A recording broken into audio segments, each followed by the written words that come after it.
108 ஸ்தலத்தில் இது வந்து இந்த பெருமாள் பார்த்திங்கன்னா நாகத்து மேலே உக்காண்ட்ருக்குற அப்படி 5 தலை நாகத்து மேலே. இது பார்த்திங்கன்னா 55வது பெருமாளாமா.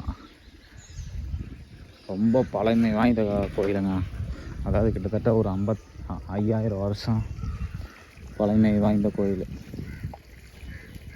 இது எங்கே இருக்குதுன்னு பார்த்தீங்கன்னா திருச்செந்தூர் அந்த இதில் இருக்குது. பயங்கரமாக இருக்குது எல்லா கோயிலும். எத்தனையோ திருச்செந்தூர் வந்திருக்கிறேன்.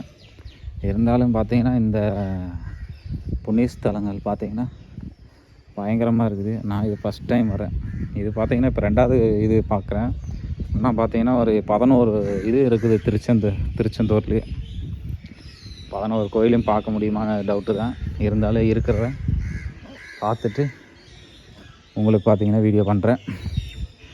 இப்போ எத்தனை பனைமரம் இருக்குது பாருங்கள். கோயிலை விட பெருசாக இருக்குது. கோயில் செவரெலாம் பாருங்கள் எப்படி இருக்குன்ட்டு. பயங்கரமாக இருக்குல்ல. எத்தனை பனைமரம், புளிய மரம் பாருங்கள் எவ்வளோ ஹைட்டு இருக்குது. கடவுளை வந்து அதாவது சாமியை வந்து உள்ளே காட்ட முடியாது கேமராவில். அதனால் கோயிலை சுற்றி மட்டும் உங்களுக்கு காட்டுறேன்.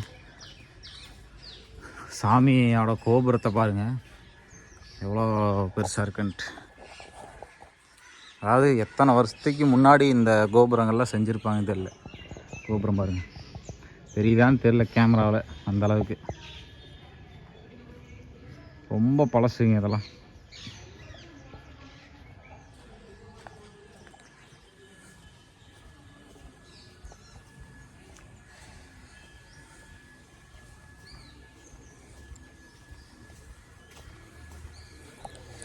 கிணறு 2 கிணறு இருக்குது இங்கே.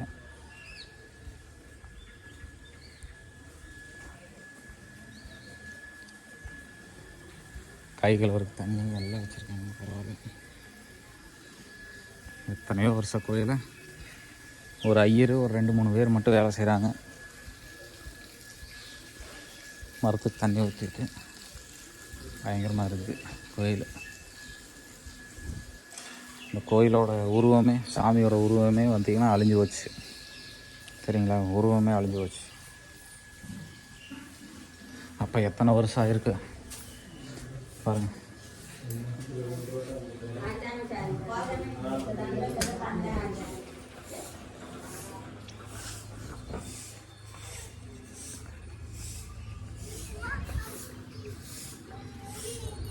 ஓகே மக்களே, அடுத்து கோயிலுக்கு போய் பார்க்கலாம்.